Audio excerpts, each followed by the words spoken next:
नमस्कार दोस्तों, कैसे हो आप सब। आज हम जानेंगे हाउसिंग डेवलपमेंट एंड इंफ्रास्ट्रक्चर का रिव्यू। आखिर आने वाले सालों में इस शेयर की वैल्यू कहाँ तक जा सकती है, क्या हमें कंपनी में लॉन्ग टर्म के लिए निवेश करना चाहिए या शॉर्ट टर्म के लिए निवेश करना चाहिए। दोस्तों ये पूरी वीडियो देखने के बाद आपको खुद पता चल जाएगा कि भाई हमें कंपनी में कितना और कितनी मात्रा में निवेश करना एक बेहतर विकल्प हो सकता है। तो चलिए वीडियो को शुरू करते हैं।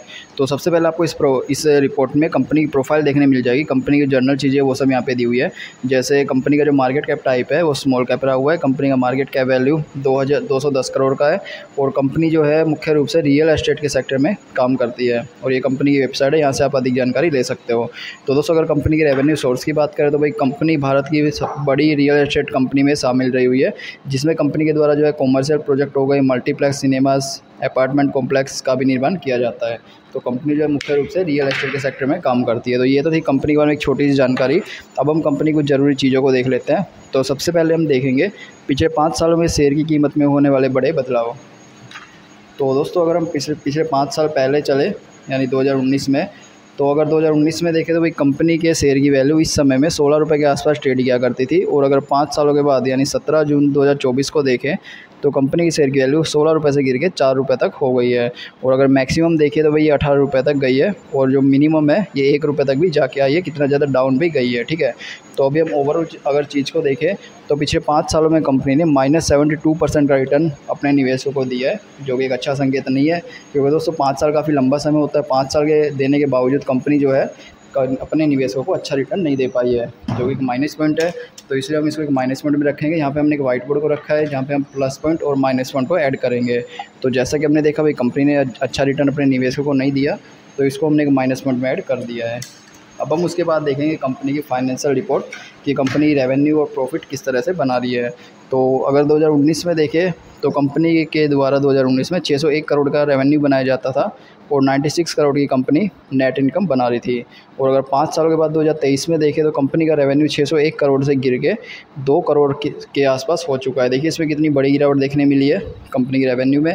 और अगर नेट इनकम को देखें तो भाई नेट इनकम लगातार माइनस में देखी जा सकती है यहाँ पे, यानी कंपनी लगातार नुकसान में चल रही है पिछले 5 सालों से, जो कि एक अच्छा संकेत नहीं माना जाता। कंपनी जो है फाइनेंशियल रूप से लगातार गिरती हुई देखी जा सकती है, तो इसको भी हम एक माइनस पॉइंट देंगे।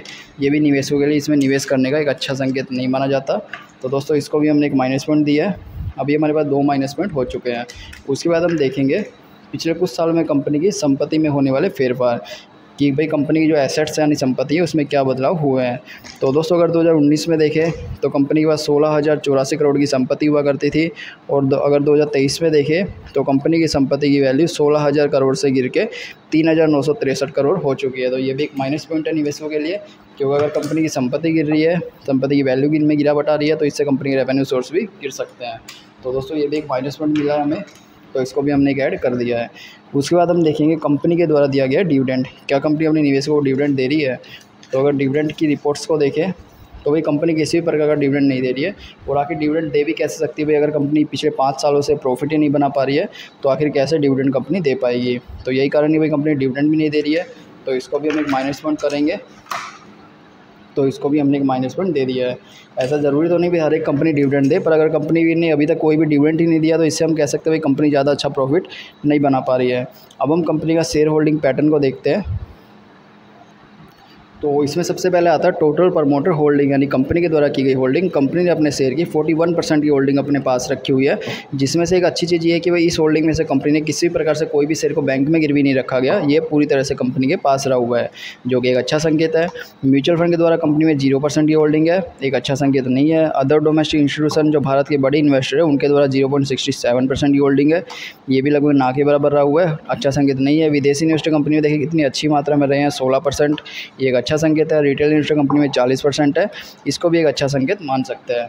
तो दोस्तों अगर ओवरऑल शेयर होल्डिंग पैटर्न को देखें तो वो काफ़ी ज़्यादा अच्छा तो नहीं देखा जा सकता, पर इसमें एक अच्छी चीज़ ये है कि भाई इसमें विदेशी इन्वेस्टर अच्छी मात्रा में है और रिटेल इन्वेस्टर भी लगभग अच्छी मात्रा में रहे हुए हैं। वैसे तो रिटेल इन्वेस्टर अगर ज़्यादा मात्रा में तो अच्छा नहीं माना जाता, पर 40% के हिसाब से इसको एक अच्छी चीज़ मान सकते हैं। तो अगर ओवरऑल चीज़ को देखें तो भाई इसको हम एक प्लस पॉइंट दे सकते हैं, क्योंकि कंपनी में विदेशी इन्वेस्टर ज़्यादा मात्रा में, और इससे कह सकते हैं भाई कंपनी ने विदेशों में भी खुद को काफ़ी अच्छा एक्सपेंड कर लिया है। तो अगर हम प्लस पॉइंट माइनस पॉइंट को कंपेयर करें तो इसके हमें एक प्लस पॉइंट देखने मिले और इसमें 4 माइनस पॉइंट देखने मिले, जो कि निवेशकों के लिए एक अच्छा संकेत नहीं माना जाता। तो इसके हिसाब से आप इसमें निवेश कर सकते हो। और इसके अलावा हमें कंपनी के बारे में जैसे अपडेट